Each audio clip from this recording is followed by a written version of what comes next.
মল্লারবাবুকে থানায় নিয়ে চলুন, ওনার যা বলবার ওখানে গিয়ে বলবো, আর আমরা অবস্থা বুঝেই ব্যবস্থা নেব।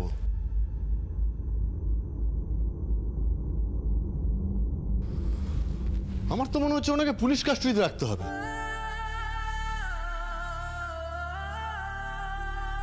স্যার স্যার স্যার স্যার আমি বলছিলাম স্যার, দেখুন আমার ভাইয়ের সবেমাত্র আজকে আংটি বদল হয়েছে, কয়েকদিনের মধ্যে ওদের বিয়ে দেওয়া হবে, বাড়িতে একটা আনন্দের মহল, সবাই হইচই করতে এসেছে, এর মধ্যে শুধুমাত্র সন্দেহের বসে পুলিশ কাস্টডিতে নিয়ে যাওয়াটা কি ঠিক হবে স্যার? দেখুন ও তো সব রকম স্টেটমেন্ট দিয়েছে, আর ও তো বলছে ও কিছু করেনি।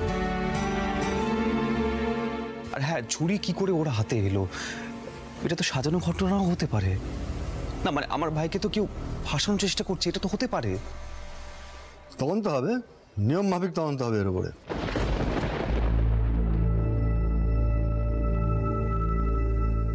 স্যার ছুরির রক্ত যে বিন্দিরই, সেটা কি করে প্রমাণ হলো? না মানে আমি বলতে চাইছি যে এখনো তো বিন্দির বডিটাই পাওয়া যায়নি, তাই জিজ্ঞেস করছি।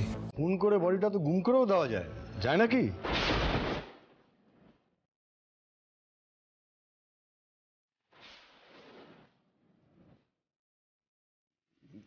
স্যার দেখুন স্যার, আপনাদের তো খুব ভালো করেই জানা আছে যে বিন্দি কতটা ধুরন্ধর একটা মেয়ে। রঞ্জাকে সম্ভবত ওই জলের ঠেলে ফেলে দিয়েছে।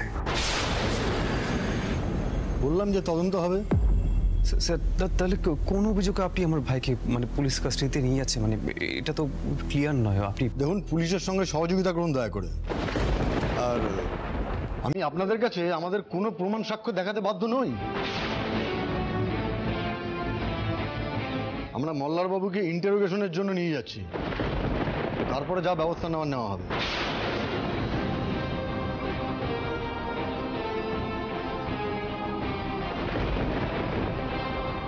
মল্লারবাবু, আপনি রেডি হন।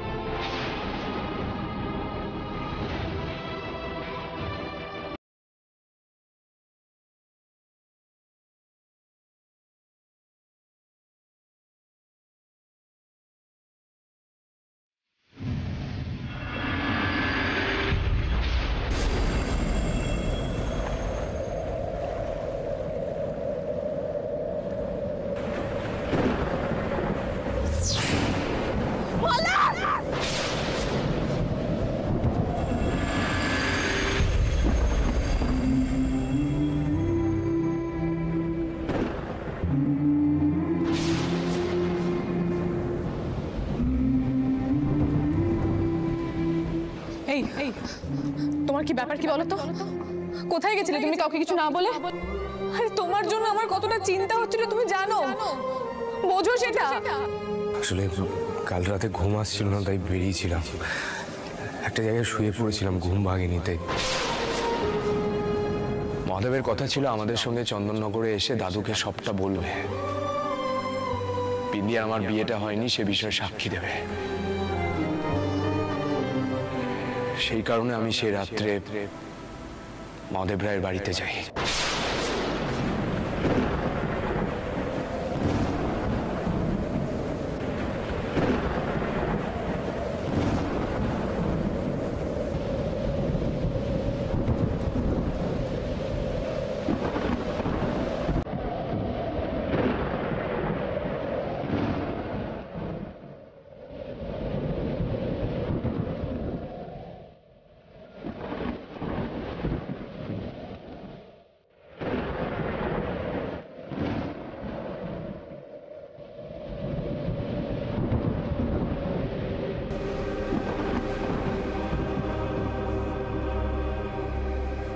কি বলতে এসেছো?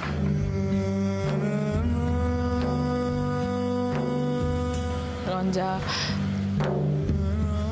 সাবধানে থেকো। তোমার আর আমার একসঙ্গে থাকাটা বোধহয় আমাদের কপালে নেই। কি করব বলো? এটাই বলবে তো?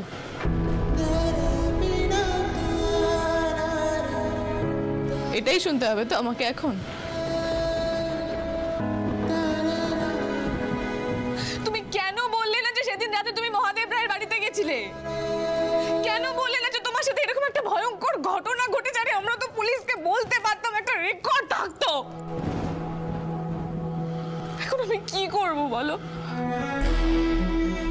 কোথায় যাব? কাকে বলবো? এই নাকি আমার সব দায়িত্ব নিয়ে আমাকে নিশ্চিন্ত করে দিলে?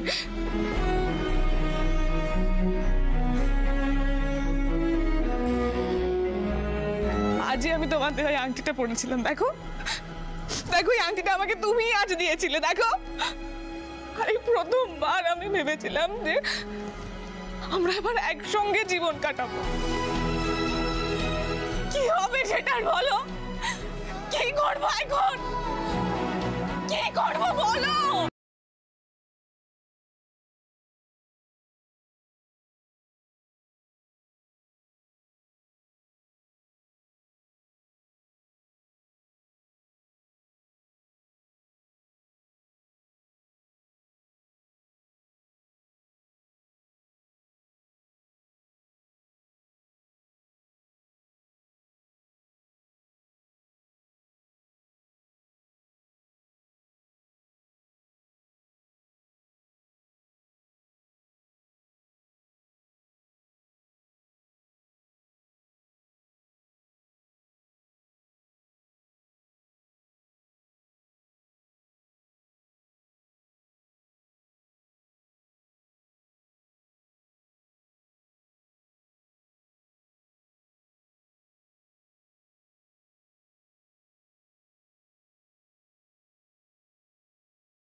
যাওয়ার আগে একটা কথা বলে যেতে চাই।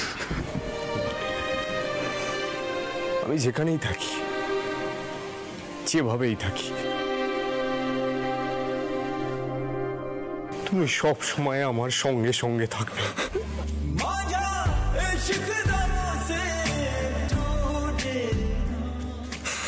বিন্দি আমার হাজার ক্ষতি করো,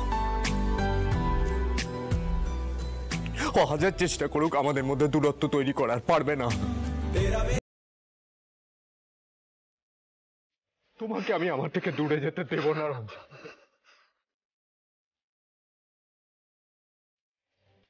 তোর এই চোখ দুটো সবসময় আমায় দেখবে, আমায় রক্ষা করবে, আমাকে খারাপ মানুষ হতে দেবে না।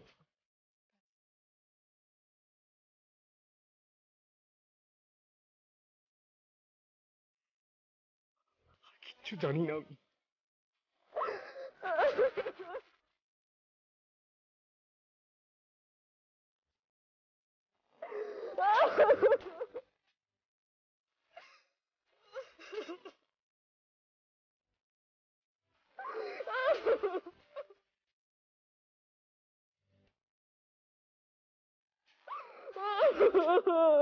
কেঁদে নাও, কেঁদে নাও। এখন যে চোখের জলটা মুছবে, আর কোনোদিনও যেন চোখে জল না আসে। আমি জানি এটা বিন্দির একটা চাল। ও আমাকে পায়নি, তাই এখন আমাকে পাবার আশা ছেড়ে আমার ক্ষতি করছে। ও আমাকে পায়নি, তাই কেউ পাবে না, এটাই ভাবছি ও। আমাদের একসঙ্গে থাকতে দেবে না রঞ্জা।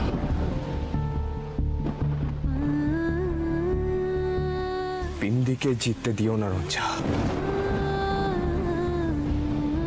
এভাবে কাঁদবে না তুমি, এভাবে কাঁদবে না।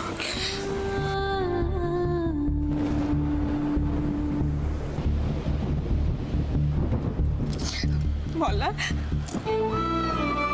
বলা, আমি পারবো না তোমাকে এত কষ্ট পেতে দেখ, সত্যি পারবো না। বিশ্বাস করো, আমি সব কষ্ট সহ্য করে নেব,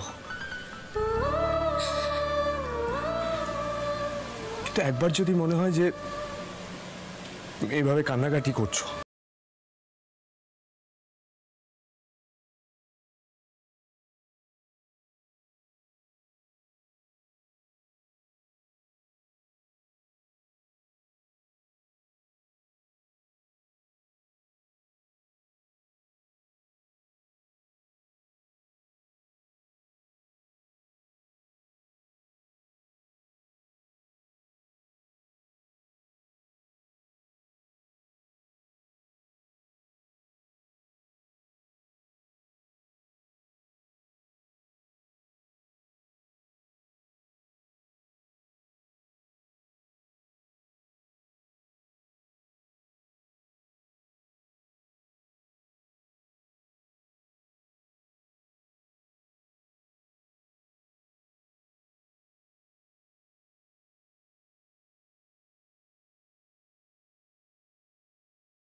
বেঁচে আছে,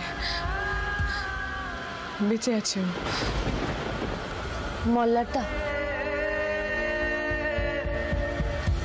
তোমাকে নিচে ডাকছে। হ্যাঁ, চলো পিউ।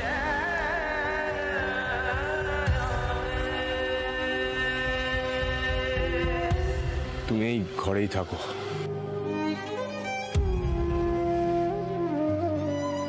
আসছি। না,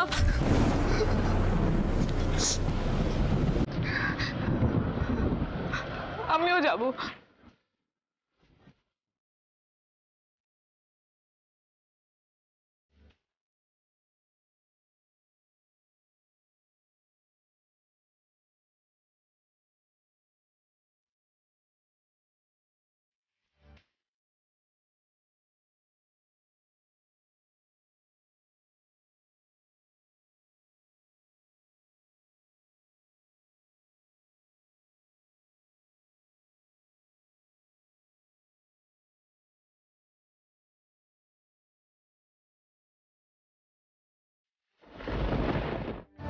মা কেঁদো না মা, শান্ত হও, এরকম করো না। বুঝতেই তো পারছো মা, একটা জ্বর উঠেছে। আমি তো কিছুতেই বুঝতে পারছি না হিতা, যার বডি পাওয়া যায়নি সে মার্ডার হয়েছে, এটা ধরে নেওয়া হয়েছে কি করে? রমন একটা ভালো উকিল দেখতে হবে। মামা দাদু, একবার মামা দাদুর সঙ্গে কথা বলতে হবে।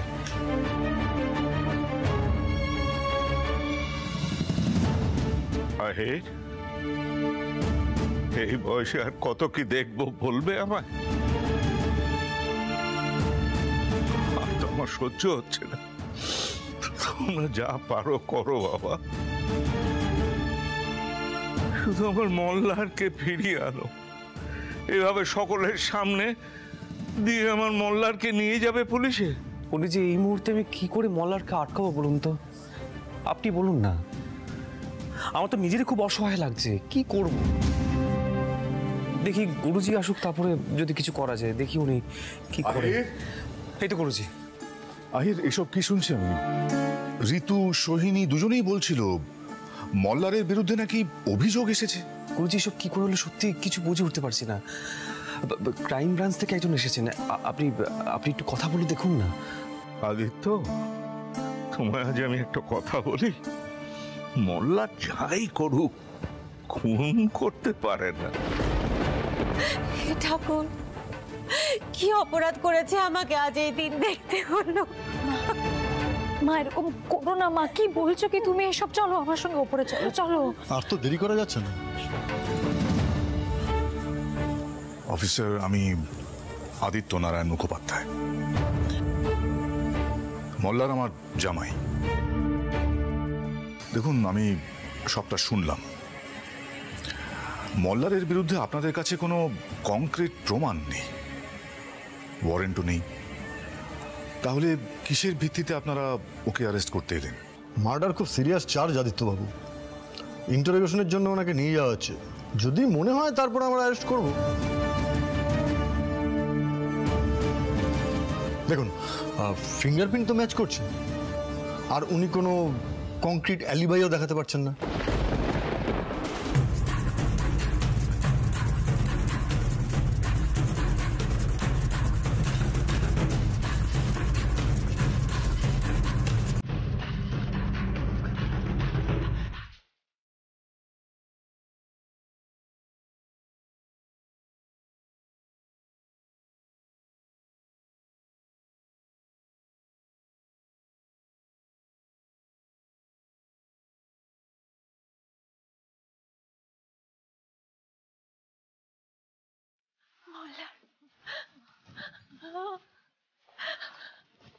ও মল্লা, এটা কি হলো মল্লা?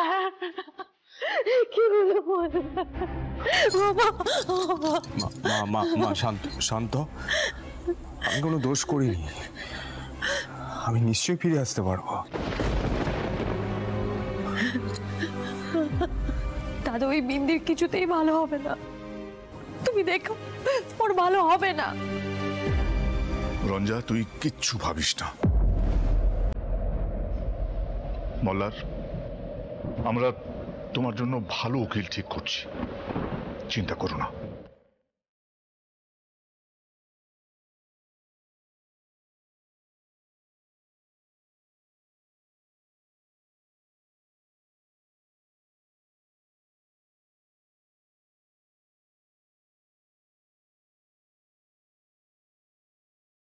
দাদু, তোমরা এইভাবে ভেঙে পড়ো না।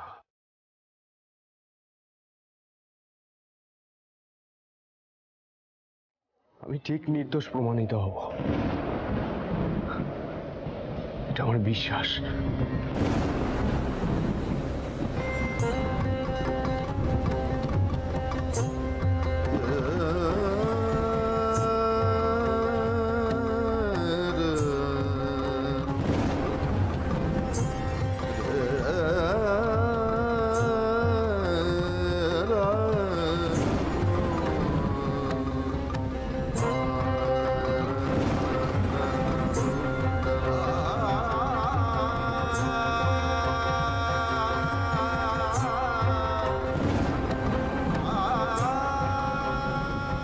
আর কথা বাড়াবো না, চলুন অফিসার।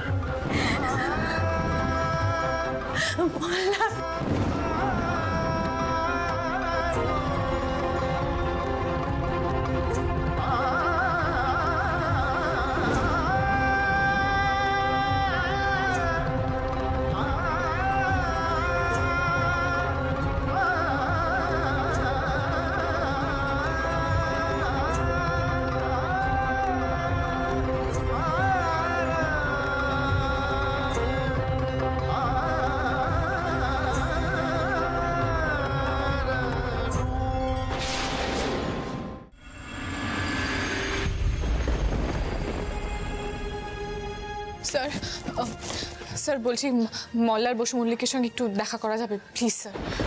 আপনারা ওকে এভাবে ইন্টারোগেশনের জন্য নিয়ে এলেন, আমাদের বাড়িতে একটা অনুষ্ঠান ছিল আজকে, এভাবে বিষয়টা হ্যান্ডেল করা খুব ডিফিকাল্ট হয়ে যাচ্ছে। প্লিজ স্যার একবার যদি দেখা করা যায়। আমি জানি আপনারা 10টা আইন দেখাবেন, কিন্তু একবার দেখা না করলে মানে ও খুব ভেঙে পড়বে স্যার, প্লিজ।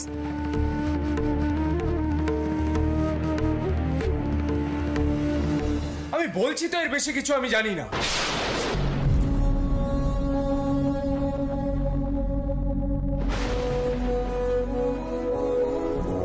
মল্লার মল্লার ওদিকে আছে। তুমি বসো, আমি কথা বলছি। কথা বলার কিছু নেই, ইন্টারোগেশন চলছে, এখন আপনারা অপেক্ষা করুন, জিজ্ঞাসাবাদ শেষ হোক তারপরে দেখা করার ব্যবস্থা করাচ্ছি। আপাতত গিয়ে বসুন। Okay okay okay, it's alright. Officer, Benaras police phone করেছে, ডেড বডি পাওয়া গেছে।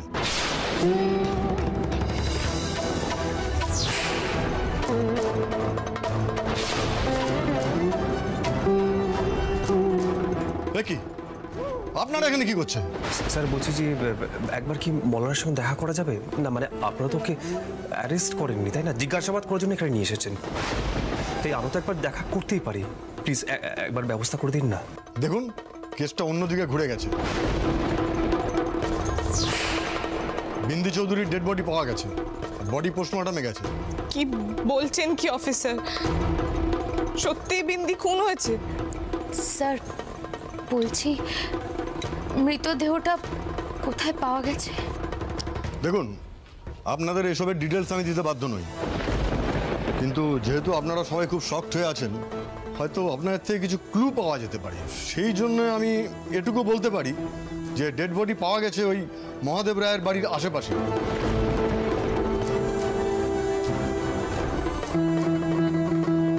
ছুরির আঘাত রয়েছে, মুখটা অবশ্য ক্ষতবিক্ষত, ওই ছুরির আঘাতেই মুখটা ক্ষতবিক্ষত হয়েছে। পোস্টমর্টম রিপোর্ট না এলে এর থেকে বেশি আমার পক্ষে কিছু বলা সম্ভব নয়। অফিসার, আমাদের অ্যারেস্ট করতে হবে মল্লার বসু মল্লিককে। না, এটা হতে পারে না স্যার। মল্লার বিন্দিকে কেন খুন করবে? বিন্দি এতদিন এখানেই চন্দননগরে আমাদের বাড়িতেই থাকতো। মল্লারের যদি কিছু করারই হতো তাহলে তো আগেই করতে পারতো, তাই না?